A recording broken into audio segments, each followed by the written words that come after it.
So today we have a few things on the agenda. We're going to cover some updates about the Good Jobs Challenge, the regional clean energy hubs, talk about policy proposals that were worked on by the task force. Just a quick recap, as always, we've been meeting for over a year now. For those of you who are new or new-ish, you probably know, or you may not know about the working groups that we have that have been doing different activities to advance the work of the network. I'm not going to go into those today, but if any of you want to learn more about those, please ask me. And of course, if anyone has any issues, technical or otherwise, during the session, feel free to put anything in chat and we will try to help as quickly as possible. And of course, can ask questions about the network itself or related matters to Carrie or to me. So for the first section, we're going to talk about some updates to the Good Jobs. Oh. I don't know what happened. The deck disappeared. No worries. For this first part, the deck is less important. For this first part, we're going to talk about a few quick updates to the regional clean energy hubs and to the Good Jobs Challenge. We're going to start with the regional clean energy hubs, and Betta, who is here, is going to give us a quick update / recap on that so that we can get that moving forward. I will highlight Betta if I can. Sure. Okay. Thanks, David. Thanks, Carrie. Hi, everybody. Great to be with you all for a new year, and very exciting that the hub proposals are due January 27th. So for us, we're hitting the ground running, and happy to report that the Association for Energy Affordability, the organization that I work for, and I believe at least one of my colleagues is here today, Pedro Berry, who recently joined our team. Many of you know Diane Gonzalez, who I think was not able to make it today. But in any case, AEA has been, oh, and Dave's here too. A lot of us are here. We love being a part of the Gen. So, anybody else can chime in, but just wanted to let folks know that AEA, has committed to applying to the RFP, which, as I said, is due in a few weeks, and will be the lead agency a lead applicant. But we are very excited to partner with two other organizations. One of them is an active member of Gen also, and Sarah Pigeon I see is on here too. That's Solar One, and also the Center for New York City Neighborhoods. So the three of us are, sorry for the background noise, there's construction outside. But our three organizations are literally this morning signing an MOU to officially team up and put this proposal together. And then we're going to be, reaching out to a lot of different allies as potential partners, subcontractors, affinity partners, for folks who aren't super familiar with the clean energy hub concept, which I got to work on, kind of since the beginning, and did this whole co-design with NYSERDA. So I can tell you that the heart and intention of the hub is to foster collaboration and to bring together groups that, might not have been working together, government agencies, folks who are really rooted in communities, and with a special focus on disadvantaged communities, and creating a clean energy hub that can provide resources and support in a holistic way so that people from low and moderate income households in particular can get the help that they need to access clean energy programs. And that could be anything from signing up for community solar to energy efficiency programs to help with, their utility bills, to accessing the federal weatherization assistance program that AEA and many of our partners around the city implement. So there's a lot of different aspects of the hub, but one really important one is workforce development.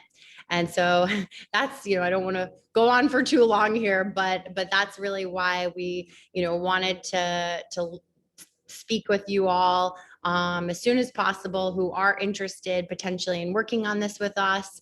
We want to create a really dynamic table of stakeholders who are working on clean energy careers pathways or provide wraparound services, and excited to really build out a program which I think many of the goals that we've all already established through our work this past year through with the Green Economy Network are very similar to the goals that we would want to see through the Clean Energy Hub. So, and through that workforce component. And so the last thing we want to do is duplicate efforts. We want, if we are successful in getting this, big grant, it would be for the next 4 years. And we would really want to work together and figure out how we can bring this new capacity to the table, and also build on, the incredible work that we've all been doing together in this process. And so, right now we're just, starting to put together the proposal. And as I said, hitting the ground running with reaching out and getting letters of support from organizations that are, interested in this work and could be potential allies as affinity partners, as subcontractors, serving in an advisory group. There's a lot of different potential roles. And, there's a big campaign component to this whole thing where we really are excited about bringing in new partners that haven't necessarily been working in the clean energy space, but that are active in communities and can help promote these programs and this kind of dynamic new platform that hopefully will have a very robust workforce development component to it, and jobs board potentially, and just how we can find synergy with all of the work that we're all interested and committed to doing, and this new opportunity that hopefully will all work out. So there might be things that I forgot to mention. So please, Sarah, if you want to chime in. I can jump in really quick. Thank you so much, Betta. I would just add that I know some folks had expressed interest before in the network, but if you are interested in learning more, like we said, we're still at the beginning stages of working out all the different components, but please email us directly.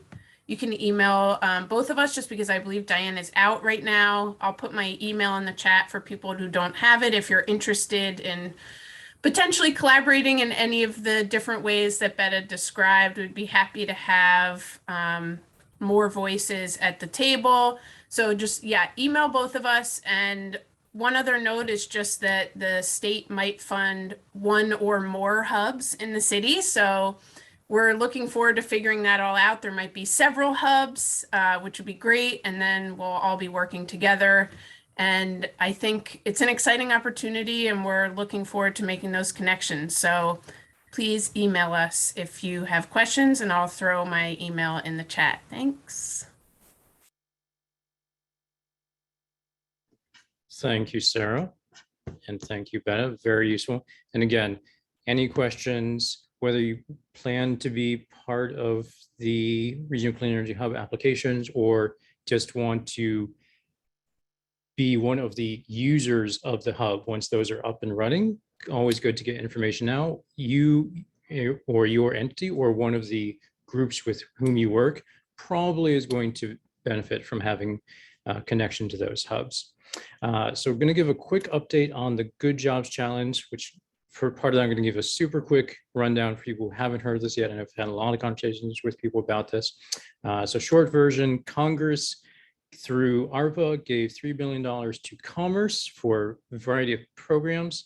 $500 million is going to this Good Jobs Challenge, which means that 25 to 50 recipients nationwide will get $10 to $20 million to set up, or if they already have one, to make bigger and better training programs that connect workforce developers to employers, and also to wraparound service providers, unions, libraries, anyone else, with the goal of putting more people in good jobs, where good means prevailing wage and or unionized. And to give you the update on what's happening on this specific application that we're doing, and I know several members are working on different applications. So Jobs First is putting together an application for EDA. We are working with United Way, and we have several people who have indicated interest. Several people here have already submitted their data to us, and that's much appreciated. Very recently, the deadline was extended for about 2 weeks. So what this really means is that if you were on the fence, or your entity was on the fence about wanting to join with us, there's still a little bit of time to make that happen. So if want to have a conversation, and obviously if you wanted to be part of some other application and we're on the fence there, we find the most important thing is that some entity collaboration in New York City gets this, so that it can maximize the benefit to New Yorkers. As always, if you have any questions, let Carrie know or me know. Happy to answer anything. Read the full NOFO, and you definitely don't want to read the full NOFO because it's long and tedious. So happy to answer any questions. We're going to go, because we're a little short on time, we're going to go right into the next section where we're going to talk about the results of the mission and vision statements. And I'm going to let Carrie take that over.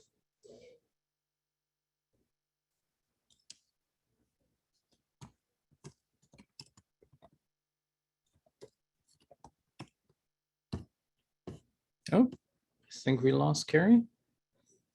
Oh, sorry, I was talking with my microphone muted. To get reused to that. So let me just get the presentation back, because I'm having a problem showing my screen, and I have two screens going at the same time. So let me reshare and get to the right slide. Okay. It wouldn't be a great new year if we didn't start with technical trouble. Exactly. So, all right. Thanks for the patience. So the mission and vision statements is something we've worked on with you over the past couple of sessions, and sent out some feedback forms and got your input on the suggestions that came out of months of our work together, and talking about what a mission statement is. So for those of you who might have missed the last session or two, I'll just quickly review that what mission statements are meant to do. They serve as an action-oriented statement declaring the purpose an organization serves to its audience, and it often includes a general description of the organization, its functions, and its objectives. It's really to tell how we want to get from here to there, and send a signal of intentions and intentionality to all stakeholders. And I will try to not mess up moving to the next slide. All right, that worked. So after much feedback from more than 40 of you, I think, weighed in session and in the feedback form. The final mission is the Green Economy Network is a collaborative that establishes effective practices and aligns current systems to create green jobs and career paths with priority on access and sustainability. So hopefully you all feel aligned with that mission statement. It's been a group effort, and I think it clearly states our purpose, how we plan to do it, and the how we get from here to there. And it's as concise as the mission statements have been that we came up with. And so I thank you all for your wordsmithing and thought partnership on that. Then we went to developing the vision statement. And just for some context there, if you missed the last sessions, the vision statements are a look into an organization's or company's future, or what its overarching vision is. The same elements from the mission statement might be in the vision statement, but it's really describing that in a future tense, our vision. It's where we want a community, the world to be as a result of what we're doing here. And it's meant to inspire. It's meant to set the optimal conditions. If everything that we do works, and we work ourselves out of having to do this work, it's where the world ends up, that future vision. So where we landed as a group is our vision is a just and sustainable economy in which quality green jobs are accessible to everyone. And I love this. I really think it captures, everything that we've been talking about, everything we've been working on. But again, still welcome comments on it. If something's missing, there was some feedback about, should we stick to New York? But most agreed that the aspirational aspect of it could be New York now and it could be anywhere in the future really felt right. So applause to all of you for getting us to this very concise place of making these two bold statements. And I will pass it to Jennifer and Sarah to talk about the intent to lead letter.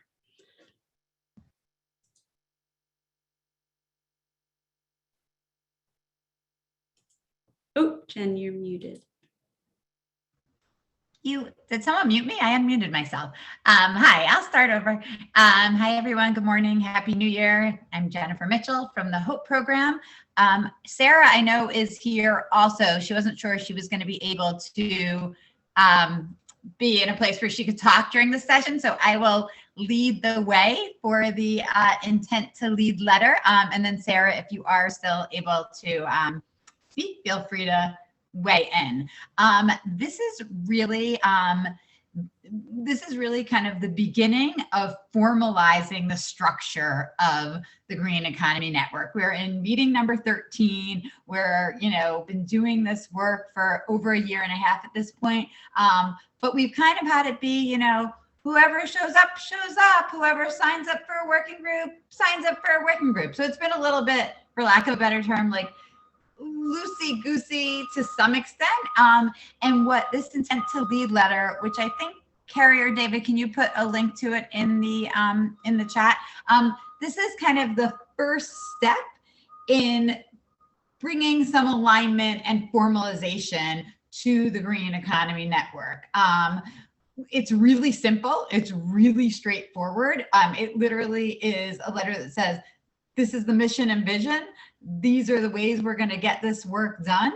And then asks the organizations to sign on, a name and a signatory from the organization. So we can all look at it together, but I just want to first lay out kind of the expectations here.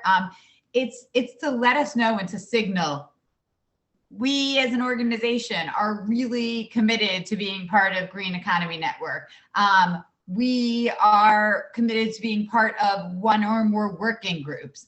And so this will indicate to Carrie and David and the folks on the leadership strategy group, like when we share about Green Economy Network, these are organizations that are comfortable having their name publicly listed, whether it's in a website or in a proposal.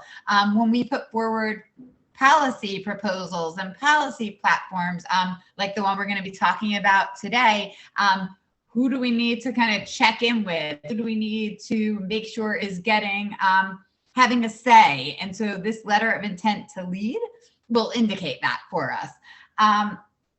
And as I said, it's the first step, because as we move forward, there'll be future steps. We will be creating clearer expectations on like how to hold ourselves accountable, what the time commitment is in order to be kind of a named partner.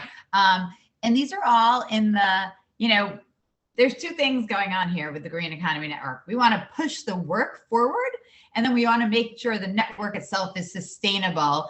And so while we're working on these exciting things like the Good Jobs Challenge and the NYSERDA Hub proposal and the platform that we're putting out to the new administration, we want to make sure we're also focusing on structure and how we work internally, how we communicate with each other internally. And so this is the first step. If you go to the letter, you can see it's exactly what I've said. It says what our mission is. It says how we're going to get there, our goals, and then obviously it's not a binding agreement, but if you're signing your name and your title and your organization entity, you are indicating a commitment.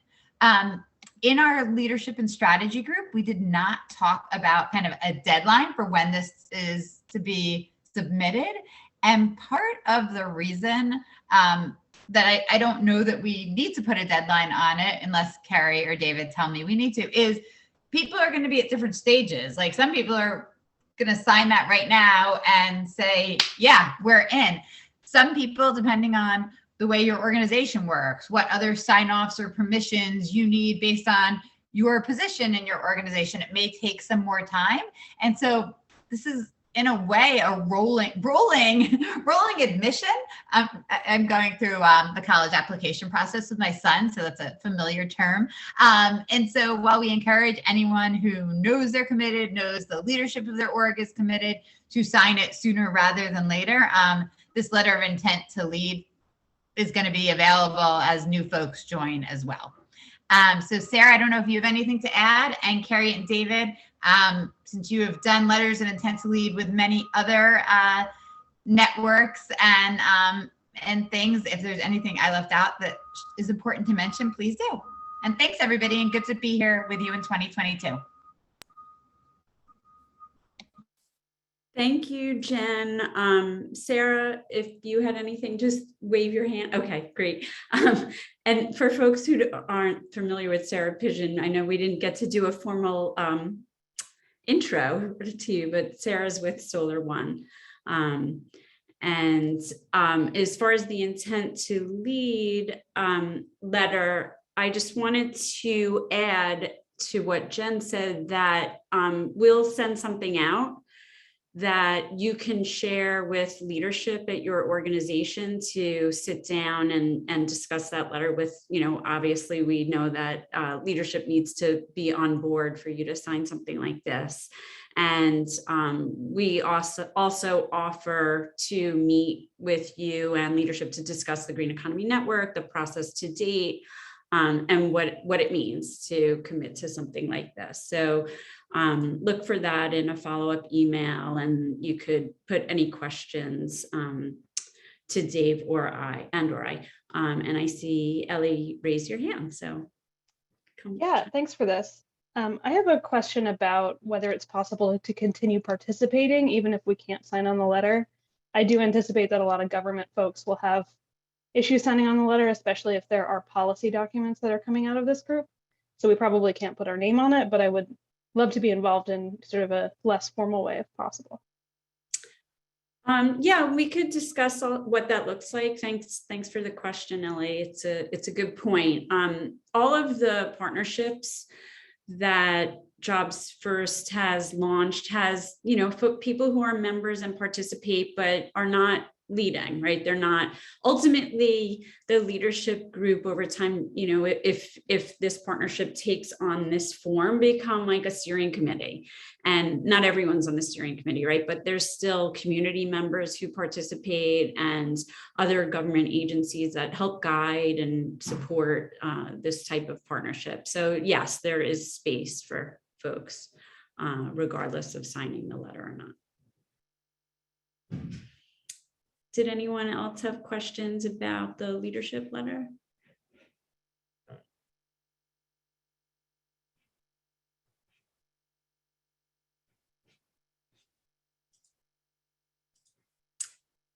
Okay, Dave, I think you're up next. Great. So for the next section, we're just going to give some quick updates on what the working groups have been up to. Obviously, between the holidays and the COVID situation, there's been less stuff happening over the past 3-4 weeks. And for any of you who have been considering joining the working groups, feel free to reach out to get more information. Just going to go quickly through some of the basics of what has been either that is new or that is planned to be new for the early part of 2022. Starting with the employer partnership and economic opportunity. I don't know if Jennifer or Stephanie wants to say any words. Jennifer, I don't know if you're here, but I am.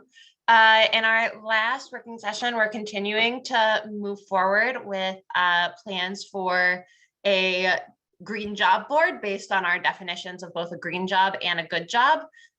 We are moving through a prototype. Thank you to Sean. I don't know if you're on, but has been putting together a rough start to that. And next steps and goals for us is putting together a plan for how do we get both employers and job seekers eyes on it to make sure that there's both jobs available and candidates to fill those jobs. Great. Thank you, Stephanie. Next, going to talk about what's been new in policy and advocacy. For most of December and actually most of November, that's mostly involved the policy proposals, and many of the policy group members were in the task force that concluded in about mid-December. So the update there is actually what we will be talking about a lot during breakout sessions later. So I'm not going to go into that in too much detail now, but that will inform some of what P&A does in 2022. And no, I don't know if you wanted to add anything at the moment. No, I mean, it's pretty much, yeah, we had the deadline to share and submit and create. So that was really great. So thanks for everyone who got together and pushed this along. But it's exciting to see then how we take some of those proposals and look at ways to enter 2022 with making them actionable. So excited about that. Indeed. Next, going to talk about training and wraparound, training training and wraparound services.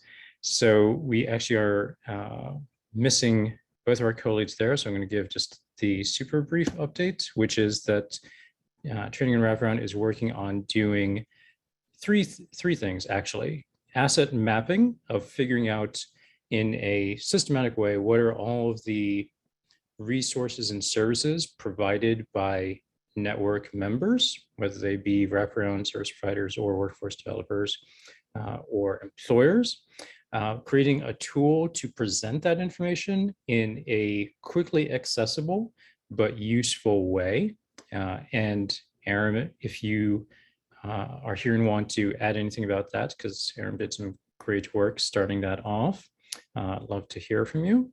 And then the third part is taking those two first steps and turning it into something that can be easily used for asset mapping outside of the network to figure out what other entities, whether or not they join the network, what kind of resources they have that would be potentially useful to either people in the network or to job seekers generally.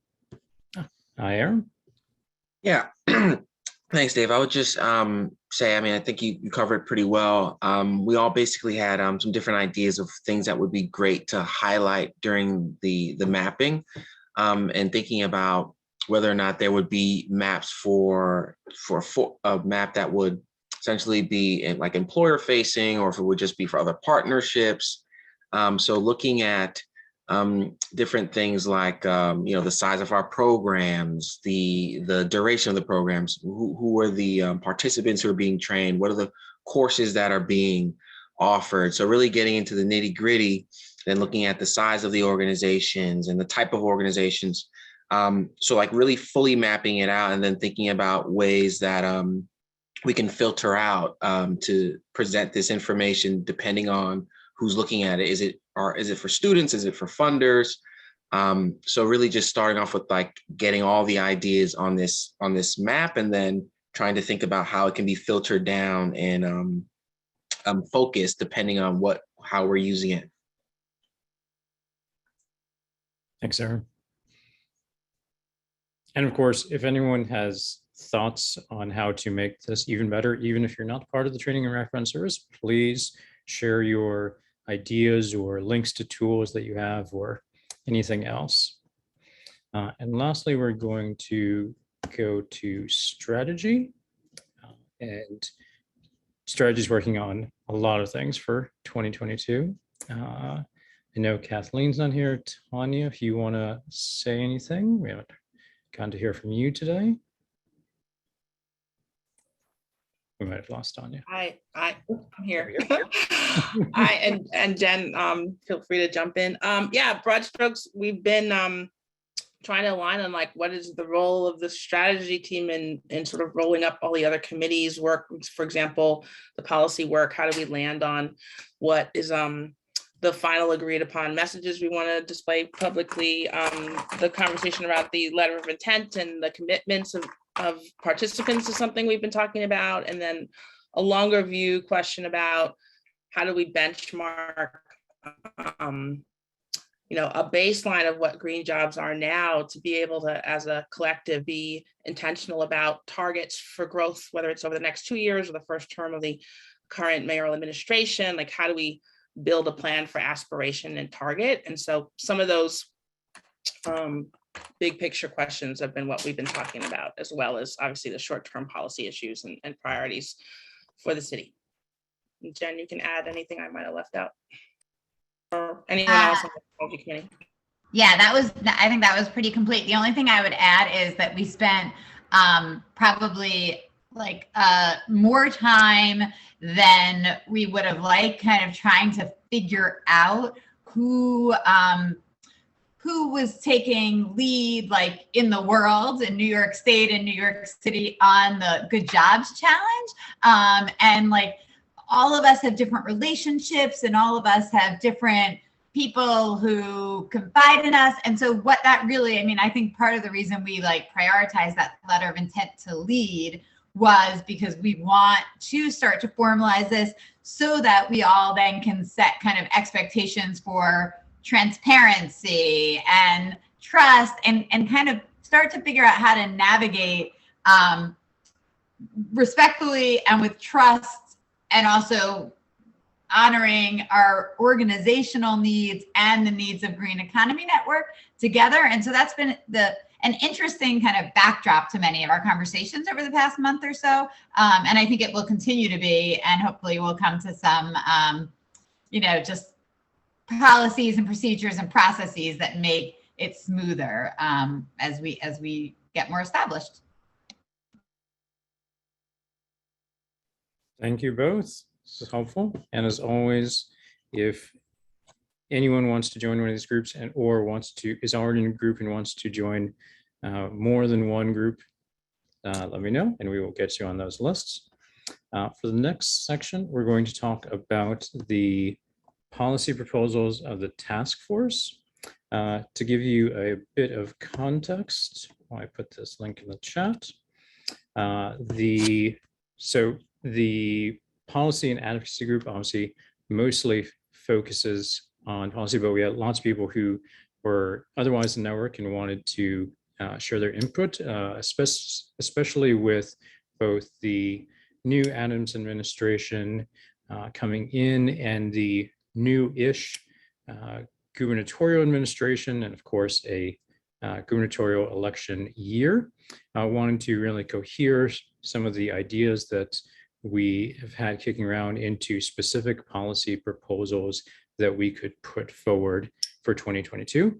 The most important parts being that they are, besides being specific, that they be feasible and enactable in 2022. Even if enactable enacted in 2022 means that they go into effect in later years. So in early December, task force came together, had a couple of meetings, did a lot of offline work, and we, short version, ended up with 7 proposals that are pretty polished, and the phase 1, as it were, was getting these to the mayoral-elect transition team, which happened. And now we're in phase 2 of making sure that everyone sees them, understands them, thinks that they're good. We tweak as necessary, and then making these into things that, one, go in one form or another to the actual Adams administration, and 2, that can be used in different ways to advance policy in New York, whether it's advancing it from a collective green economy network perspective, or for individual network members who might find it useful to use these when they're dealing with city agencies or dealing with private entities.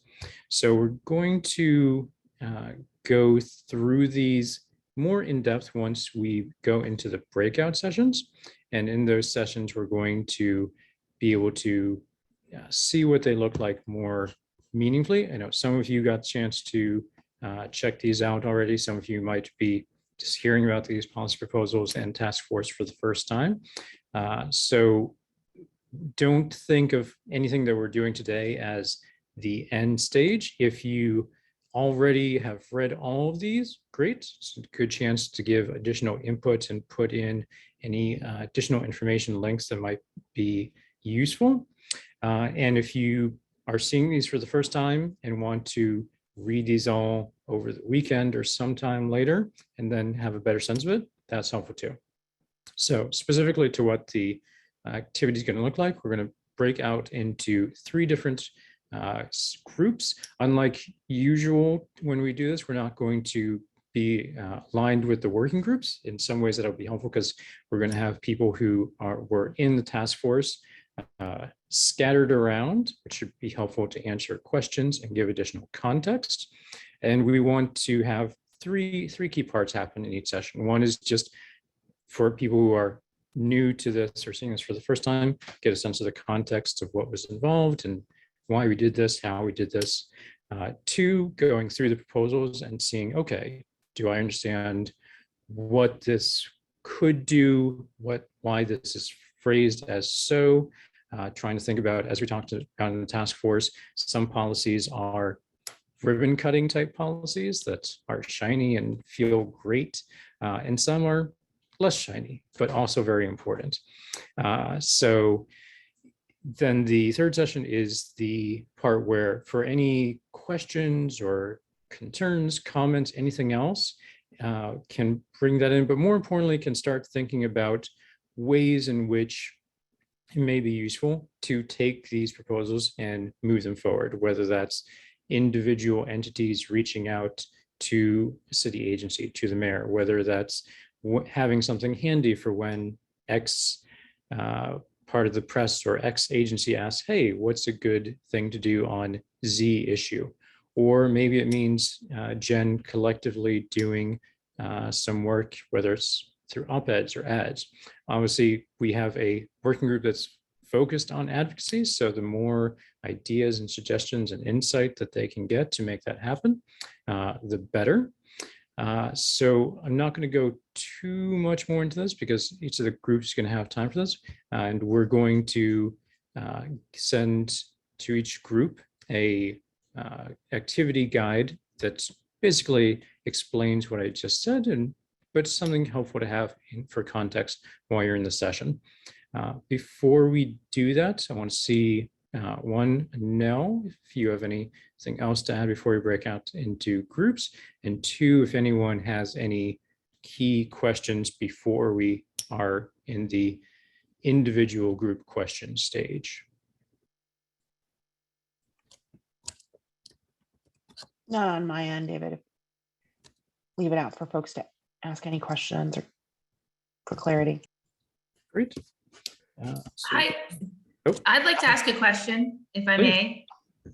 Hi, good morning, everyone. I know that, there's a lot going on and there may not be official information yet, but I know that there's a number of folks on this call that are involved in the official transition committees, with Mayor Adams.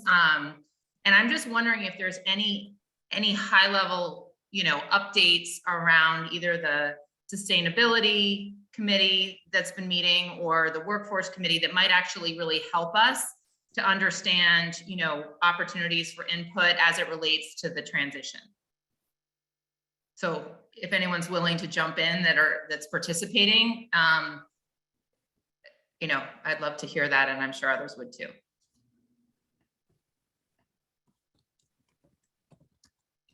One of the people participating. I don't know who else. I can't see everybody on the call. And the one thing I would say is one of the things on my list Monday morning when I got back to work was to write to the leads of the Climate, Sustainability, and Infrastructure Committee, because I haven't heard anything yet. And so I don't have any until there. Kathleen, who was out sick today, heard from like a subcommittee on there, the infrastructure subcommittee. So I don't know anything else about the conversation she had, but I know that there was like a reach out from there. So I don't know if anyone else is on the climate, infrastructure, sustainability and has more light to shed on that. And then I also sit on the workforce and economic development subcommittee, and we are literally in the process of, we were handed a very thick document and asked by the end of this week to respond with feedback. So again, it's things that felt very aligned with, upward mobility and, making sure that there was access to priority populations and those most vulnerable. And so there does seem to be a real commitment for the people that Eric Adams, Mayor Adams, appointed to lead these committees to make sure that we are focused on equitable and inclusive recovery for all. But there's not, it's been a little light on details. I don't know if anyone else on this call can shed more, but I don't have that much more, though that in of itself tells you something probably.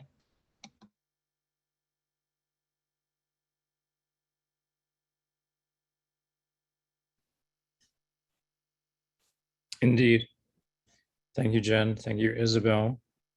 Any other questions for the whole group?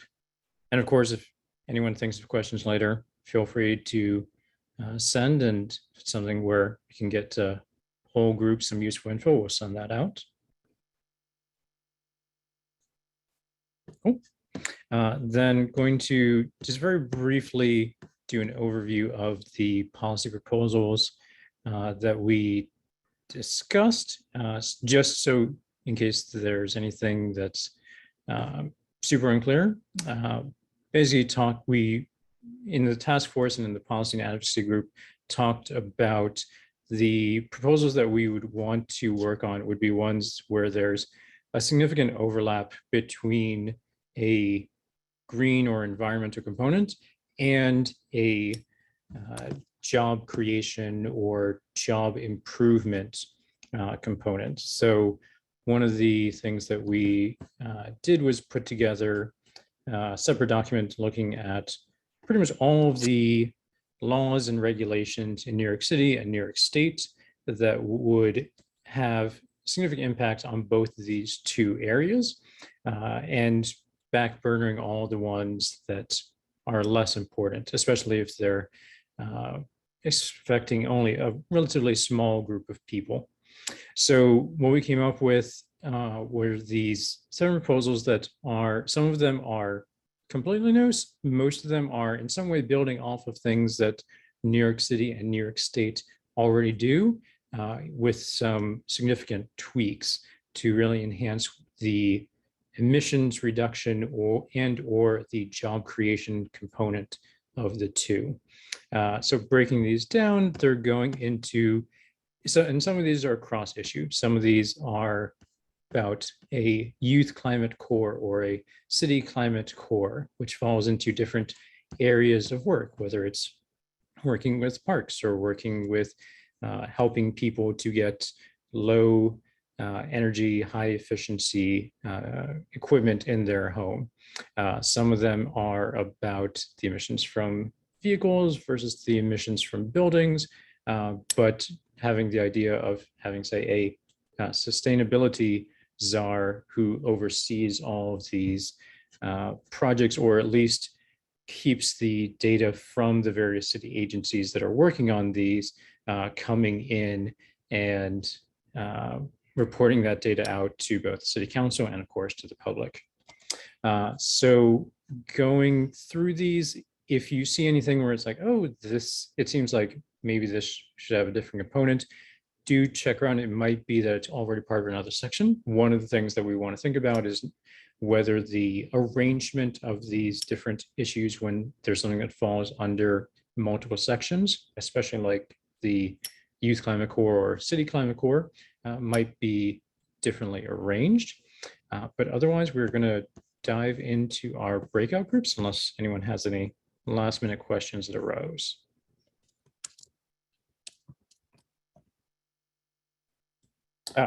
Rebecca was just asking if the slides are available. Yeah, yes, we can make all of these slides available. This information here is all, the summary version is already in the policy proposal document. But if there's anything that anyone wants to see from any of these slides, we can make that available. Great. Carrie, do you want to break us out? And is there anything you want to add? No, I will just add that for a change, we are good on time. So in the breakout rooms, we should have about 30 solid minutes, which is great because the proposals are meaty. These are the short version. So when you look at the activity sheet, and Dave, if you could share the activity sheets for each group in the chat. And there's directions for facilitator. Bear with us while we get organized on facilitation because Kathleen is out sick today. And Nell, you might have to tag somebody in your room when I know you might have to leave early. So we'll figure that out. But everyone in the group has access to the activity sheets that Dave will share. And so you all have the same information. So it could really be group facilitation. It should be a group conversation. We know that many of you, this will be the first time that you're really digging into these policy proposals, and this might not be your area of expertise, which is the case for many of us. And so ask all the questions that you have and make any of the recommendations that you want. Following the meeting, at the end of this meeting, we'll share a link to a Google form that also has these in full typed out and space under each one for you to weigh in. So this isn't the only opportunity in these breakout groups to give your feedback. You will have opportunity to do that in the form, but this should, really provide a space for you to talk about them as a group and maybe surface some additional parts for each proposal and different ideas. So, and Dave, I want to thank you and point out that Dave spent a lot of time researching these, pulling together links. So if any of the links aren't available in the activity sheets themselves, I think they should be. So for those who are really interested, there's, you could go really deep on each one. So Dave, thanks for your time on that and leading this process. And I will send us, we're doing 3 breakout rooms today, and they're not necessarily by work group. Each group has folks that were part of the policy task force. And so we ask you all to help guide the process in each room. And I will open the rooms now.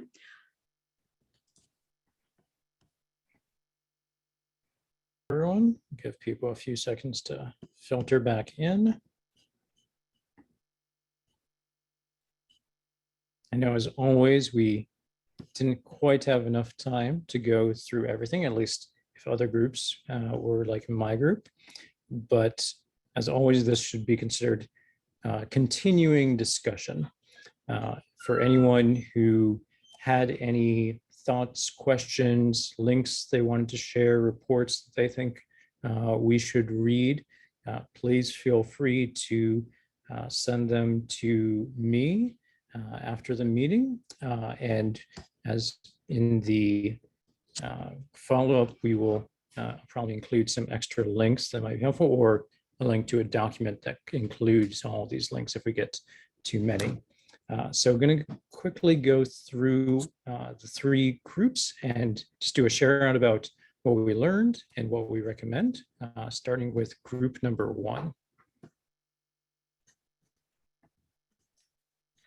So this is Rebecca. I sort of volunteered only because I remember what I said and what people said about it, but we didn't really take notes or designate a report, someone's report back at the beginning. So I guess we have notes, but anyway, my point that people affirmed had to do, there were several, but I'll speak to the public housing one, which is we should not just leave NYCHA residents and NYCHA housing for being a lead in recycling, because that would be shame on us if we don't also put in a need to maintain and improve public housing in general, and that we don't want the public housing to fall down around people while they're doing some good recycling of the place. So really adding to public housing, not just recycling, but repair, and really perhaps putting something in the empowering green businesses to include worker co-ops that could be cooperatively run, people working on co-ops and public housing to repair that housing. So those were two things that came up. I don't know if anyone else would want to add, because there was certainly some great conversations about resiliency and local law 97. Thanks, Rebecca. Anyone else or any other group 1? Yeah, this is Chris Collins. I don't know if you can hear me. This is Chris Collins. Hi, Chris. And I just raised what you and I discussed yesterday about expanding the resilience section to include additional items besides CSOs, but also including things like storage, energy storage, as well as solar and wind and renewables generally, and EV charging stations. And we had a bunch of discussion around that as well. Thanks, Chris. Very important point. Because we're short on time, I'm going to go to group 2. I can do a quick share out from there. So a couple of key points that came up were we were talking about how the estimates for the per person training costs might be low. And of course, depends, among other things, whether they're talking about the total median cost or we're talking about marginal costs. We point out that it's hard and probably impossible to find good data on what those median costs are. We talked about for the electric vehicle section, making sure that we're emphasizing both new trainees and retraining people. We talked about making sure that accessibility is key to everything, but especially when highlighted during the youth climate corps / city climate corps area. And we did not have enough time to get to the next steps section. Unless we have anyone else from section or group 2 who wanted to share out, we can go straight to group 3. Okay, let's hear from group 3.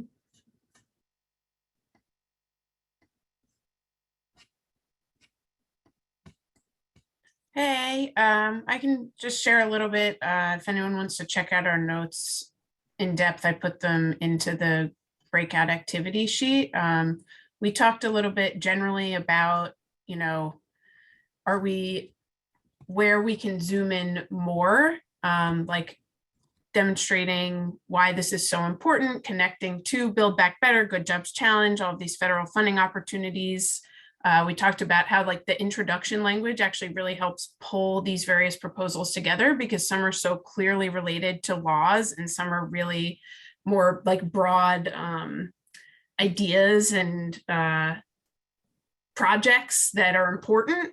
And so I think that introduction language really helps to bridge that gap between each of the proposals. And yeah, we didn't get through that many, but we did. Some folks asked for proposal number 1, where did the 10 million per year come from? Sort of thinking about like why that number. We also talked about how proposal 1 is like has such a clear connection to the Green Economy Network membership and like where our expertise is, which is really important. So it's good to lean into that one. And another thing that came up is in proposal 4, the Climate Corps, just trying to understand why we would want to limit the Climate Corps to just youth. It'd be great for that to be a youth plus adult program. And yeah, anyone, please jump in if I miss anything from group 3.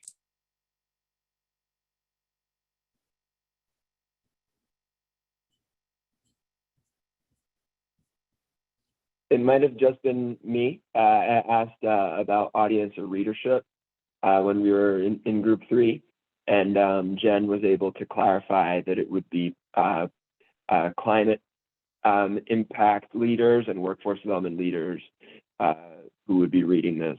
So we kind of danced around the issue of inside baseball within the proposal, but based on who we believe the readership would be, you know, we felt like maybe it would or would not necessarily be a big issue having that inside baseball talk. That's a good point. Always thinking about who is the audience and what does the audience need, want to avoid. Very good points. I know we're at time, everyone, so want to thank you all for joining today. Obviously, anyone who wants to stay on and discuss anything, happy to. We put a link in the chat to our next meeting, which will be Thursday, February, I think that's 3rd, same time as always. If anyone has questions or comments on any of the things that we discussed today, please let me know, especially if anyone wants to be part of and has not already indicated they would want to be part of the Regional Clean Energy Hubs or the Good Jobs Challenge. Let us know ASAP. And we will explain everything. Otherwise, thank you for joining today. Very much hope that everyone stays safe and healthy, and we will follow up soon with more information about everything that we discussed today and things to come.